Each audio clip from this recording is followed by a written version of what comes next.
CCK มาแล้วสวัสดีครับวันนี้ผมทำส้มตำกินเหมือนเดิมนะครับอยู่คนเดียวคุณวิลเลียมไปทำงานวันนี้คุณวิลเลียมไปทำงานต้องไปที่โรงเรียนครับผมแล้วก็ผมก็ทำส้มตำเป็นอาหารที่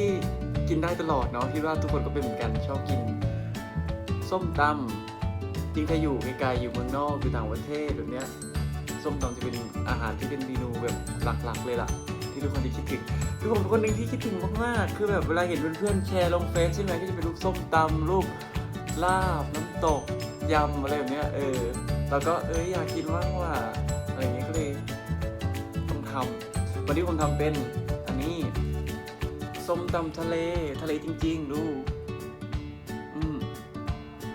มีปลา มีหอย มีกุ้งนี่อร่อยไหมล่ะมาเลยจานใหญ่เลยกินคนเดียว จะบอกอะไรให้ฟังนะคือที่นี่ผมก็มีบางทีใช่ไหมไปตามบ้านเพื่อนหรือบ้านเพื่อนแฟนหรือคนอะไรที่รู้จักเป็นหลายบ้านเลยแหละเขาชอบไปทำอาหารไทยให้กินก็ลองเขาว่าเขาไม่ได้พาตัวเองเขาพาตัวเอง เขาบอกว่าผมทำอาหารอร่อยทำอาหารไทยแต่เราก็ดีใจเนาะที่เราทำอาหารไทยออกมาให้เขากินแล้วเขาก็ชมเราว่าเราทำอร่อยเราทำดีแล้วก็ดีใจที่เขากินแล้วเขาอร่อยกันใช่ไหมเราจะลองชิมกันดูว่าจะมืออันนี้ผมมีผักสลัดมามันอร่อยนะจริงมันจะเป็นผักสลัดที่ตามในห้างที่นี่เนี่ยมันจะเป็นผักสลัดที่แบบรวมกันแล้วก็ใส่ถุงแล้วขายในห้างผมว่ามันเป็นเหมือนเศษผักไหมแต่มันก็อร่อยดีมันไม่ใช่เศษผักหรอกเพราะเขาก็ทำสลัดกินทั่วไปหรอก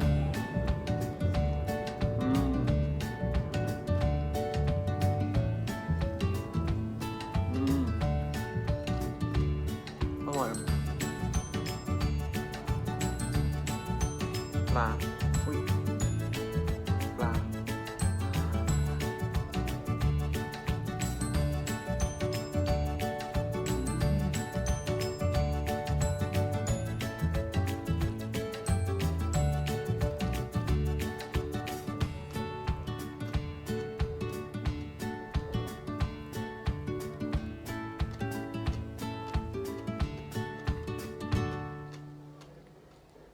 ดูที่ต้องมานั่งกินคนเดียวคุณวิลเลียมไม่อยู่ไม่มีใครมากวนใจเลย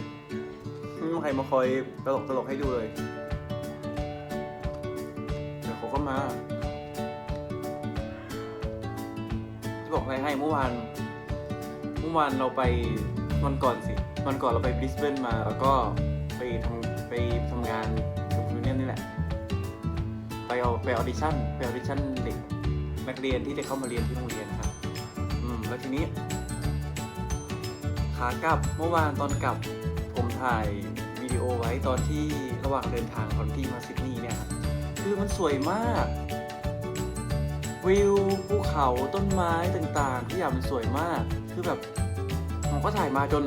เครื่องบินลงเลยนะจนแลนดิ้งที่ซิดนีย์เลยมันก็ดีจริงๆคือแบบถ้าเป็นว่าเหมือน